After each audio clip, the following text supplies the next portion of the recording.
Ukraine says tonight its forces have retaken the entire region around the capital, Kyiv. Still, the Ukrainian president warned that retreating Russian forces have left, in his words, a complete disaster, and said residents should beware of continued shelling and landmines. Meantime, efforts to get civilians out of the hard-hit city of Mariupol press on. Correspondent Ali Rogan has our report. From the border in Poland to the southeastern Ukrainian city of Zaporizhia and even to southwest Russia, many against their will, refugees fleeing the now more than 5-week-long war in Ukraine are scattering across the region. What plans do we have? We don't have anybody. We plan to stay here as long as possible. Many have come from the besieged southern city of Mariupol, which Russian forces surrounded last month and has been the scene of some of the war's worst attacks. Staffers from the Red Cross were trying to reach the city today. They had to call off a similar effort Friday when they couldn't guarantee the route was safe. About 100,000 people reportedly remain in Mariupol, down from a pre-war population of about 430,000.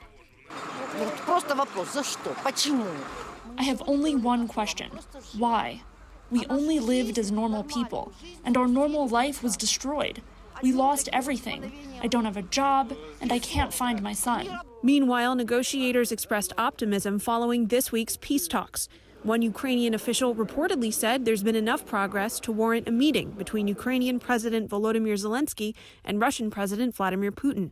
In Kyiv, Zelensky warned that the region around the capital is still far from safe, despite the apparent pullback of Russian forces in recent days.